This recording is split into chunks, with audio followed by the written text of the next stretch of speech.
Sir जैसे कि हम खुद देखकर आए हैं आरएमएल अस्पताल में, सेंट्रल गवर्नमेंट हॉस्पिटल है, हजारों की तादाद में मरीज रोज आते हैं, ओपीडी पूरी तरह से ओवरक्राउडेड है और डॉक्टर्स हड़ताल पे हैं लगातार इतने दिनों से। कितनी समस्या हो रही है? समस्या तो काफ़ी ज़्यादा हो रही है क्योंकि बहुत दूर दूर से पेशेंट्स आते हैं दिखाने के लिए। बहुत पूर पेशेंट्स जो प्राइवेट हॉस्पिटल्स नहीं जा सकते हैं वो आते हैं। बहुत पेशेंट्स की समस्या काफ़ी गंभीर होती है। कई लोगों ने इलेक्टिव ओटीज़ की डेट्स वगैरह बुक करा रखी हैं, तो सभी को चारों तरफ लोगों को समस्या तो हो रही है। हालांकि हमारे यहाँ फैकल्टी काफ़ी कोशिश कर रही है कि ओपीडी में जो पेशेंट्स आ रहे हैं उनको देखने के लिए, बट डॉक्टर्स का नंबर कम होने की वजह से पेशेंट्स को ज़्यादा समय लगता है अपने आप को दिखाने के लिए। और इलेक्टिव ओटीज़ भी हमारे यहाँ चल रही हैं, बट जो नंबर्स जितने हम लोग जब स्ट्राइक नहीं थी जितने कर पाते थे उतने नंबर्स अभी नहीं कर पा रहे हैं। उसमें गिरावट आई है क्योंकि लोग कम रहते हैं ओटी में। सर जैसे कि एम्स अस्पताल में लगभग 90%, 85% जो है जितनी भी सर्जरीज थी वो सारी डिले हो गई है। आरएमएल की बात करें कितना असर पड़ा है? आरएमएल में इलेक्टिव इमरजेंसी ओटीज तो हमारी नॉर्मल चल रही है। इलेक्टिव ओटी मैं कहूँगा करीबन 50-60% चल रही है। 30-40 मतलब 40-50% का फर्क पड़ा होगा।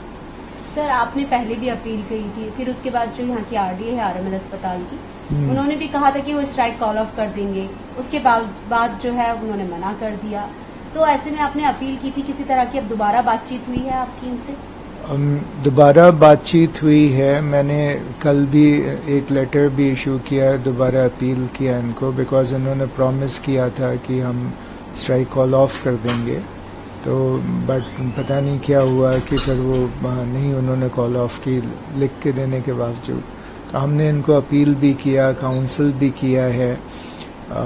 वो उम्मीद है मेरे को जो उनकी बातों से कि शायद आज वो कॉल ऑफ कर देंगे, क्योंकि अब उनकी लगभग सारी डिमांड्स पूरी हो गई हैं।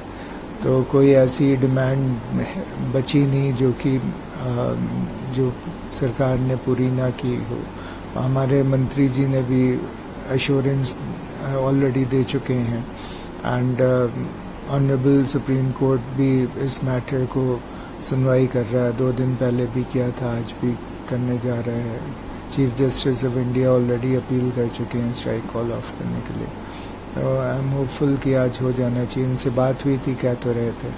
सर नेशनल टास्क फोर्स जो बनाई है उसमें कई पॉइंट्स पर बात की गई है, जैसे सेफ्टी और डिग्निटी को लेकर डॉक्टर्स की। तो ऐसे में सीसीटीवी कैमरा जैसे कि हम पीछे आपने स्क्रीन लगाई है, देखिए इसकी किस तरह के बंदोबस्त रहते हैं आरएमएल अस्पताल? हमारे यहाँ आरएमएल में काफ़ी जगह पे सीसीटीवी कैमराज लग चुके हैं एंड फंक्शनल हैं। क्लैरिटी भी बहुत अच्छी है।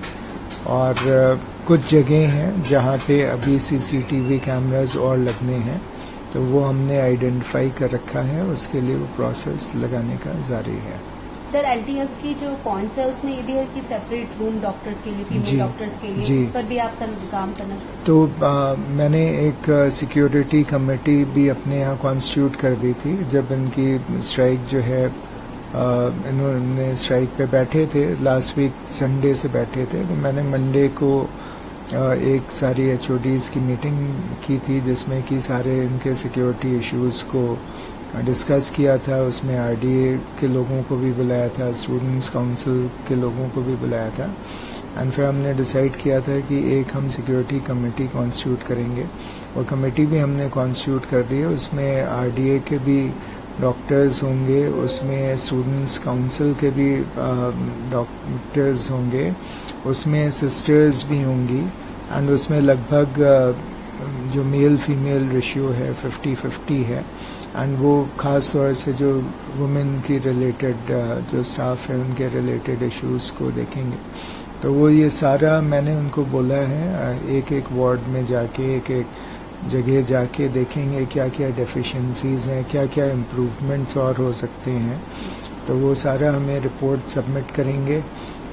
तो जैसे वो रिपोर्ट आती है हम उस रिपोर्ट के हिसाब से उसमें जो भी एक्शन है वो तुरंत लेके वो कमियां दूर करेंगे। बिल पीछे के भी ना